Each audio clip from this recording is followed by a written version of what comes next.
வந்து பாத்தீங்கன்னு வச்சுக்க இயற்பியல் இருக்கா பிசிக்ஸ் நீங்க படிக்கிறது இந்த 11th வந்தனேவும் இந்த பிசிக்ஸ் என்ன கெமிஸ்ட்ரி என்ன பயாலஜி என்ன அப்படின்னு தமிழ் இங்கிலீஷ் டிரான்ஸ்லேஷன் கொடுத்துருப்பாங்க. பாட்டன்னா தாவரவியல், ஜுவாலஜினா விலங்கியல், பிசிக்ஸ்னா இயற்பியல், கெமிஸ்ட்ரினா வேதியியல். இது வந்து டிரான்ஸ்லேஷன். புரியுதா? மீனிங் என்ன அப்படின்னு சொல்லி பார்த்தோன்னா இயற்பியல் பிசிக்ஸ் அப்படின்னா எப்படி அந்த டெஃபினேஷன்ஸ் ஓரளவுக்கு மேட்ச் ஆகிற டெஃபினேஷன்ஸ் என்னன்னு சொல்லி கேட்டோம்னா ஸ்டடி அபவுட் நேச்சர்னு வரும். இயற்கையை பத்தி படிக்குது. அதே தமிழ்ல பார்த்தோன்னா இயற்பியல், இயற்கையில் நடக்கக்கூடிய நிகழ்வை அப்படியே படிக்கிறது. எந்த ப்ராசஸ் அதுக்கு மேல நம்ம பண்றது இல்லை. இப்ப மின்னல் வெட்டுதா, மின்னல்ங்கிறது இயற்கையாவே நடக்கும். மழை வர்றப்ப அந்த மின்னல் வந்து வெட்டுதா, அது வந்து இயற்கையா நடக்கிறது.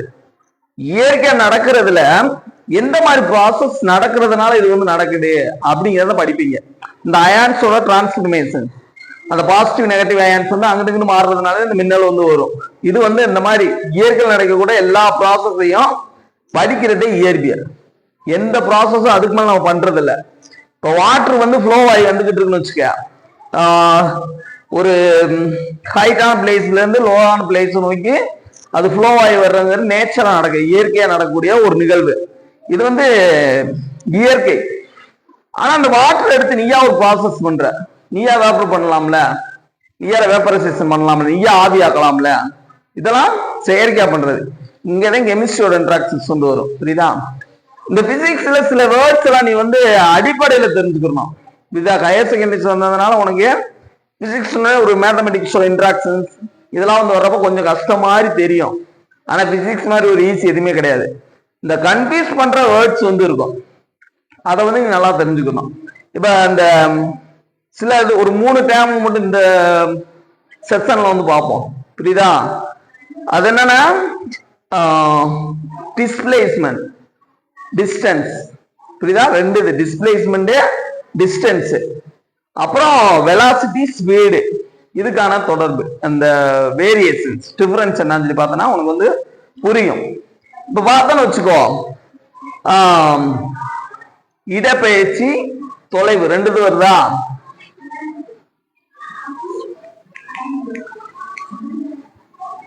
டிஸ்பிளேஸ்மெண்ட் இங்கிட்டு பார்த்தோன்னா டிஸ்டன்ஸ். இப்ப கம்பத்துக்கு நம்ம ஊருக்கு எவ்வளவு டிஸ்டன்ஸ் தானே கேட்போம். புரியுதா? கம்பத்துக்கு நம்ம ஊருக்கு எவ்வளவு டிஸ்டன்ஸ், இல்ல கேரளாவுக்கு நம்ம ஊருக்கு எவ்வளவு டிஸ்டன்ஸ் அப்படி கேட்போம். டிஸ்பிளேஸ்மெண்ட் அப்படின்னு என்ன கேட்டோம்னா ஒரே ஒரு தொலைவை மட்டும் மென்ஷன் பண்றது. இத எவ்வளவு கடந்துங்கிறது. இப்போ ஒரு இது சொல்றேன் பாரு. இப்போ ஒரு புள்ளி இருக்கு, இங்க ஒரு புள்ளி இருக்கு, இங்க ஒரு புள்ளி இருக்கு, 2 புள்ளி இருக்கு. இதுக்கு இடையில உள்ள தொலைவு, அந்த டிஸ்டன்ஸ் இருக்குல்ல, அது வந்து 10 மீட்டர். 10 மீட்டர். அப்ப 10 தடவை நான் இங்கிட்டு போயிட்டு வரேன். இப்படி போய் அலைஞ்சுக்கிட்டே இருக்கேன், இங்கிட்டு அலைஞ்சுக்கிட்டே இருக்கேன். எத்தனை தடவை? 10 தடவை அலையிறேன். 10 தடவை அலையிறேன்னா அப்ப 10 into 10 எவ்வளவு? 100. அந்த 100. அப்ப 100 மீட்டர். நான் நடந்த அந்த டிஸ்டன்ஸ் எவ்வளவு? 100 மீட்டர். ஆனா நான் போன இடம் எவ்வளவு? எந்த இடத்துல இருந்து எந்த இடத்துக்கு போயிருக்கேன்? இந்த புள்ளியில இருந்து இந்த புள்ளிக்கு மட்டும் போயிருக்கேன். நான் அந்த இடப்பெயர்ச்சி எவ்வளவுன்னு சொல்லி கேட்டேன்னா 10 மீட்டர் தான். நீ எவ்வளவு அலைஞ்சிருக்க இதெல்லாம் அங்க பொருட்படுத்தவே மாட்டாங்க. இதுதான் பார்த்தனா டிஸ்டன்ஸ். புரியுதா? 100 தடவை கம்பத்துக்கும் பாளையத்துக்கும் 10 மீட்டர் 10 மீட்டர் அந்த புள்ளியில இருந்து இந்த புள்ளிக்கு நீ அலைஞ்சுக்கிட்டே இருக்க. இங்க இருந்து இங்கேயுமா அலைஞ்சுக்கிட்டே இருக்க. அப்படி கடந்தது அவ்வளவு 10 into 10 100 மீட்டர் அலைஞ்சிருக்கன்னு அர்த்தம். ஆனா நீ அடைஞ்ச இடப்பெயர்ச்சி எவ்வளவு? வெறும் 10 மீட்டர். எத்தனை தடவை அலைஞ்சுங்கிறதுலாம் பொருட்படுத்தப்படாது. புரியுதா? இதுவே இந்த டிஸ்பிளேஸ்மெண்ட்டுக்கும் டிஸ்டன்ஸ்க்கும் இடையே உள்ள வித்தியாசம். நீ அடைஞ்ச டிஸ்பிளேஸ்மெண்ட் எவ்வளவு? 10 மீட்டர். புரியுதா? நீ அடைஞ்ச டிஸ்டன்ஸ் எவ்வளவு? 100 மீட்டர். புரியுதா? இப்ப டிஸ்டன்ஸ்க்கும் டிஸ்பிளேஸ்மெண்ட் வித்தியாசம் தெரிஞ்சா, அதாவது இது வந்து இடப்பெயர்ச்சி. இது பேர்லயே இருக்கா, இடப்பெயர்ச்சி. ஒரு இடத்துல இருந்து இன்னொரு இடத்துக்கு எந்த இடத்துக்கு போற, எவ்வளவு தொலைவுக்கு போற, அவ்வளவுதான் இடப்பெயர்ச்சி. டிஸ்டன்ஸ்னா தொலைவு. எத்தனை தடவை அலையிற, எவ்வளவு மீட்டரை கிடைக்கிற அப்படிங்கிறத சொல்றது. புரியுதா? இது வந்து நமக்கு இப்ப பாக்குறப்ப இந்த லீனியரா பாக்குறப்ப அவ்வளவு பெரிய வித்தியாசம் வராது. புரியுதா? ஒரு சர்க்கிள்ல பாக்குறப்ப இதுக்கான வித்தியாசம் வந்து வரும். இந்த அட்டாமிக் பிசிக்ஸ் இதெல்லாம் படிக்கிறப்ப ரொம்ப யூஸ் ஆகும். இப்ப ஒரு வட்டத்தை எடுத்துக்கிட்டோம்னு வச்சுக்கோ, வட்டத்தோட சுற்றளவு அதெல்லாம் இங்க தேவையில்ல. இந்த கவனிச்சுக்கோ, அது சின்ன வட்டமா இருக்கு, பெரிய வட்டமா இருக்கு, எந்த வட்டமா இருந்தாலும் அதோட அந்த இது எவ்வளவு டிகிரி இருக்கும். சின்ன வட்டமா இருந்தாலும் பெரிய வட்டமா இருந்தாலும் 360 தானே. அது சின்ன இத்தனூண்டு கண்ணுக்கு தெரியாத வட்டமா இருந்தாலும், இந்த உலகத்தவே எடுத்து வட்டமாக்கிட்டாலும் அந்த இது எவ்வளவு இருக்கும் டிகிரி, சுற்றளவு 360 டிகிரி இதுவே இருக்கும். ஆனா டிஸ்டன்ஸ் வந்து மாறும். இதா இப்ப சின்ன வட்டமா இருந்தா ஒரு இந்த இதுக்கு இடையில ஒரு 100 மீட்டர் இருக்கும். பெரிய வட்டமா இருந்தா இப்போ வட்டத்தை பெருசாக்குறேன், அப்ப இதுக்கு இடையில அந்த இடைவெளி எவ்வளவு இருக்கும், 1000 இருக்குன்னு வச்சுக்கோ. இப்ப டிஸ்டன்ஸ் இதோட இது தெரியுதா, டிஸ்டன்ஸோட அந்த அப்ளிகேஷன் இது ஏப்பா, இதை படிக்கிறப்போ உனக்கு நல்லா யூஸ் ஆகும். அதுக்கடுத்து இன்னொன்னு பாரு, இன்னொன்னு செகண்ட் என்னன்னு சொல்லி கேட்டோம்னா, இந்த இதை கவனிச்சுக்கோ. இப்ப இடப்பெயர்ச்சி தொலைவு இதனால நான் வச்சுக்க, ரெண்டுமே பார்த்தனா கிட்டத்தட்ட ஒரே இது மாதிரி இருக்கும். டிஸ்டன்ஸ் தொலைவு அப்படின்னு சொல்லி பார்த்தா ரெண்டுமே ஒரே டேர்ம் மாதிரி இருக்கும். இங்கிலீஷ்ல எல்லாம் பார்த்தா ஒரே மாதிரி இருக்கும். டிஸ்பிளேஸ்மெண்ட், ஒரு இடத்துல இன்னொரு இடத்துக்கு மூவ் ஆகுறாங்க. ஸோ டிஸ்டன்ஸ், ஒரு இடத்துல இன்னொரு இடத்துக்கு போறாங்க. அப்படிங்கிற மாதிரி ஒரே மாதிரி இருக்கு, எந்த வித்தியாசமும் இருக்கிற மாதிரி தெரியாது. ஆனா வித்தியாசம் வந்து இருக்கு. புரியுதா? அதுக்கு ரெண்டாவது இதை பாரு, ரெண்டாவது கவனி, ஸ்பீடு வெலாசிட்டி. இதா ஸ்பீடு வெலாசிட்டி. ஸ்பீட்னா என்ன தமிழ்ல? வேகம், வேகம், திசை வேகம். இது பேர்லயே வந்துருச்சு, திசை வேகம். வெலாசிட்டிக்கு வி, புரியுதா? அதை நீ மறந்துடக்கூடாது. வேகம், திசை வேகம். வேகம்னா என்ன சொல்லு, சொல்லு. ஸ்பீடு. அந்த ஸ்பீடை எப்படி நீ வந்து குறிப்ப, எப்படி அந்த ஸ்பீடை வந்து மென்ஷன் பண்ணுவ? இதுக்கு ஒரு ஃபார்முலா கொடுத்திருப்பாங்க. என்னன்னா வேகம், வேகம் கடந்த தொலைவு, கடந்த தொலைவு.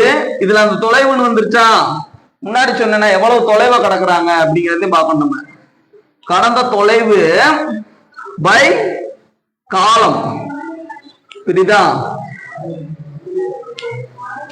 கடந்த தொலைவு பை காலம், இதேப்பா ஃபார்முலா. இப்ப காலத்தை வந்து நீ கான்ஸ்டன்டா வச்சுக்கிற. காலம் வந்து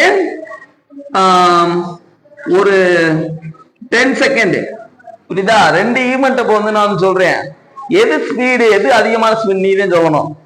டிஸ்டன்ஸ் வந்து ஒரு 100 மீட்டர், 100 மீட்டரை 10 செகண்ட்ல கடக்குறாங்க ஃபர்ஸ்ட் ஈவெண்ட்ல. புரியுதா? ரெண்டாவது ஈவெண்ட்டை பாரு, இது வந்து கான்ஸ்டன்ட் டைம் வந்து 1000 மீட்டர், அதாவது 1 கிலோமீட்டர் வந்து 1000 மீட்டர் வந்து அதே 10 செகண்ட்ல கடக்குறாங்க. இப்ப எது அதிகமான ஸ்பீடு, எது கம்மியான ஸ்பீடு? இதான அதிகமான ஸ்பீடு. ஏன்னா 1000 மீட்டரே 10 செகண்ட்ல போயிடாங்க. இங்க இருந்து கம்பத்துக்கு 10 செகண்ட்ல போறது பெரிய விஷயமா, இல்ல இங்க இருந்து தேனிக்கு 10 செகண்ட்ல போறது பெரிய விஷயமா? அப்ப அதான ஸ்பீடா போனாதான் அந்த மாதிரி போக முடியும். அதுதான் கடந்த தொலைவு பை காலம், எவ்வளவு தொலைவை கடக்குறாங்க, இதை இது பண்ணிக்கணும். இது சாதாரணமானது. புரியுதா? இதுலயும் வெலாசிட்டி, திசைவேகங்கிறதே நம்ம அதிகமா யூஸ் பண்ணுவோம். புரியுதா? இந்த பிசிக்ஸை பொறுத்த அளவுக்கு திசைவேகங்கிறதே அதிகமா யூஸ் பண்ணக்கூடிய ஒரு டேர்ம், ஒரு வார்த்தை. இது பேர்லயே இருக்குல்ல, வேகம். அப்படியே பார்த்தோம்னா எப்படி இருக்கு? திசை வேகம். திசை எத்தனை திசைகள் இருக்கு அக்கார்டிங் டு இங்கிலீஷ்? இங்கிலீஷுக்கும் தமிழுக்கு நிறைய வித்தியாசம் வரும். இப்ப இங்கிலீஷ்ல எத்தனை சீசன் இருக்கு? ஸ்ப்ரிங், சம்மரு, விண்டரு, எத்தனை சீசன் வருது? என்ன 4, 5, 6 எத்தனை? சரி விடு. தமிழ்ல எத்தனை சீசன் இருக்குன்னு தெரியுமா? வசந்த காலமா? தூய தமிழ்ல சொல்ல கார், குளிர், முன்பனி, பின்பனி. இப்ப நம்ம பார்த்தோம்னா சம்மர்னு ஒரே இதுல முடிச்சிடுறாங்களே இங்கிலீஷ்ல. சம்மர்னு ஒரே இதுல முடிச்சிருவோம். வெயில் காலம்னாலே சம்மர் தான். நம்ம தமிழ்ல பார்த்தோம்னு வச்சுக்கோ, பனிகாலத்துக்கு முன்பனி. பனிகாலம் தொடங்குறது ஒரு சீசனு, பனிகாலம் முடிகிற ஒரு சீசன். முன்பனி, பின்பனி. அதே மாதிரி கோடை காலத்துக்கு பார்த்தோம்னா இளவேநீர், முதுவேநீர் அப்படி பிரிச்சிருப்பாங்க. புரியுதா? அந்த மாதிரி வரும். அதே மாதிரி சீசன்ல நிறையாவது பிரிச்சிருப்பாங்க. சீசன் நம்ம தமிழ்ல வந்து நிறைய இருக்கு. கார், குளிர் அப்படி வருதா? இங்கிலீஷ்ல வந்து இது வரும். இது டைரக்ஷன் எத்தனை டைரக்ஷன் இருக்கு இங்கிலீஷ்ல? ஈஸ்ட், வெஸ்ட், 4 தான் மேஜர்லி சொல்லியிருப்பாங்க. நம்ம தமிழ்லதான் சென்றுடுவோம் 8 திக்கும் அப்படின்னு சொல்லி வரும். அந்த 8 திசையை மென்ஷன் பண்ணுவாங்க. புரியுதா? கொஞ்சம் அட்வான்ஸ்டா கொஞ்சம் மைனூட்டா போறதே நம்ம தமிழா இருக்கும். இதுதான் அது இன்னும் உணரப்படாம இருக்கு. இப்ப திசை வேகம் அப்படின்னா, இப்ப நான் சொன்னேன்ல, வேகம் கடந்த தொலைவு பை காலம். இவ்வளவு ஸ்பீட்ல, இவ்வளவு செகண்ட்ல இவ்வளவு டிஸ்டன்ஸ் வந்து கடக்குதுன்னு சாதாரணமா சொன்னோம்னா அது வந்து வேகம். இவ்வளவு செகண்ட்ல, இவ்வளவு காலத்துல இவ்வளவு தொலைவை இந்த டைரக்ஷன்ல கிடக்குது. அதாவது ஒரு நார்த்த நோக்கி போய்கிட்டு இருக்கு, இல்ல சவுத்த நோக்கி போய்க்கிட்டு, அந்த டைரக்ஷன் ஒன்னும் அந்த டைரக்ஷனோட சொன்னோம்னா அது வந்து திசை வேகம். புரியுதா? அதெல்லாம் தமிழ்ல நல்லா அர்த்தமா பேர் வச்சிருக்காங்களா? வேகம், திசை வேகம். வேகத்தை கூட அந்த திசையை மட்டும் டைரக்ஷன் மட்டும் சேர்த்துக்கிறதே திசை வேகம். புரியுதா? இதெல்லாம் வச்சுக்கப்பா. புரியுதா? செகண்ட் டைம் கன்ஃபியூஸ் ஆகுதா? வேகம், திசை வேகம்.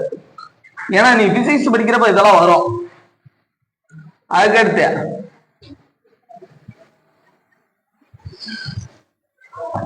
நீ நல்லா தெரிஞ்சுக்கிட்டு நிறைய வித்தியாசமா வரும்.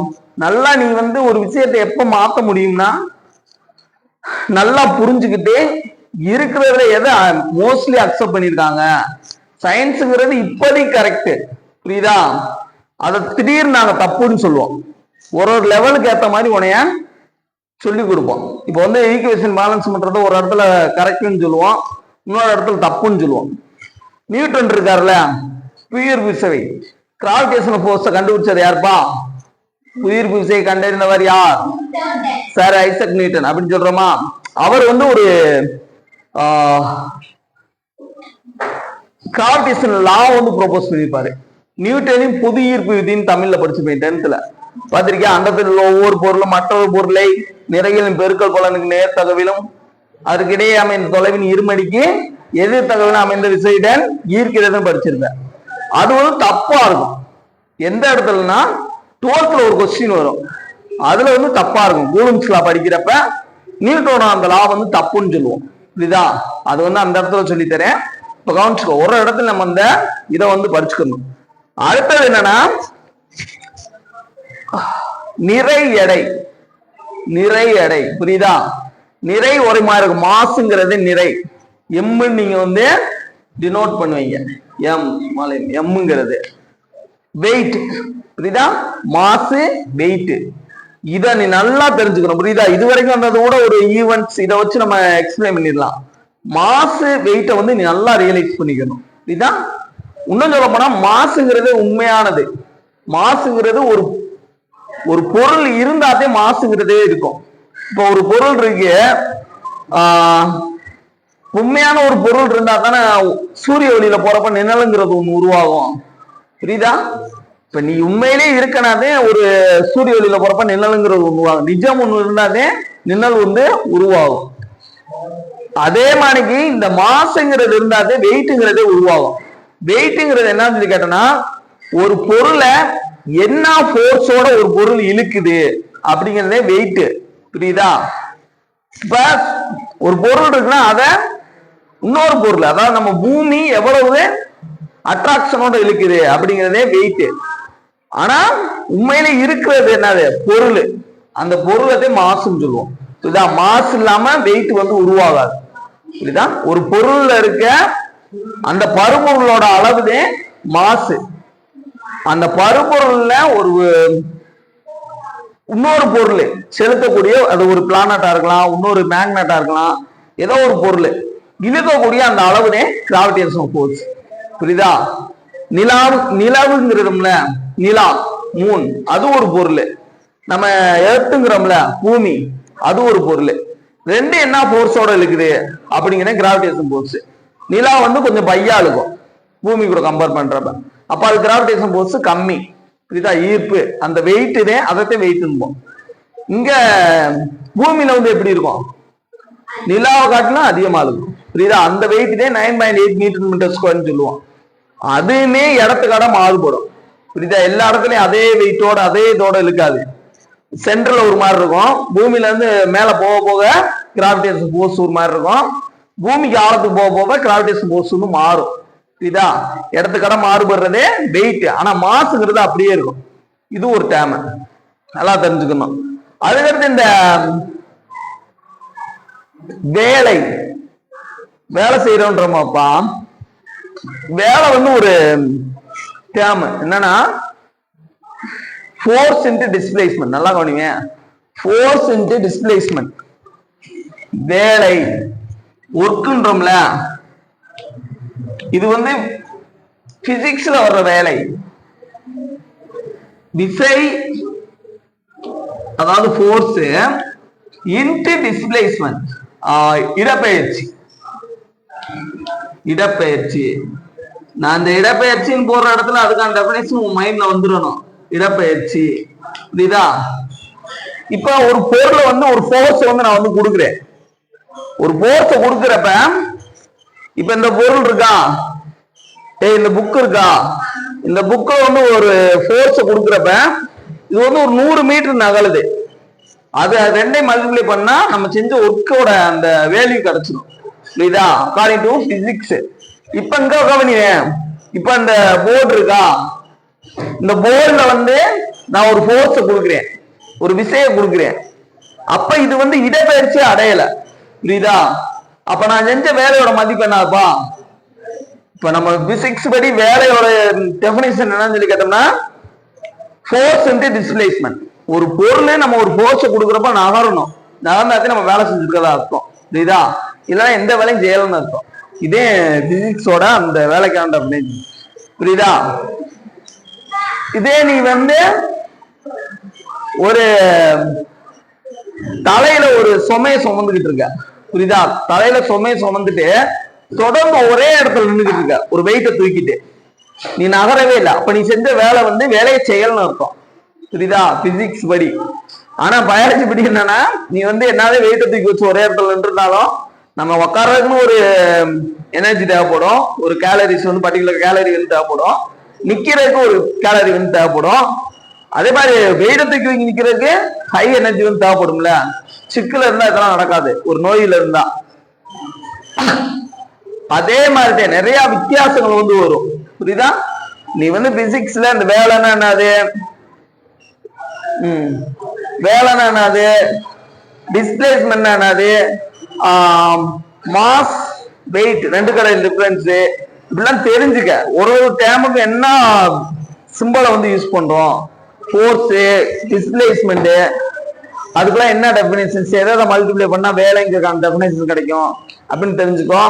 அடுத்தடுத்த கிளாஸ்ல இந்த இது வோல்டேஜ், அழுத்தம், இந்த எஸ்ஐ யூனிட் இதெல்லாம் வந்து பார்ப்போம். ஒன்னொன்னுக்கும் அந்த இது வந்து தெரியணும்.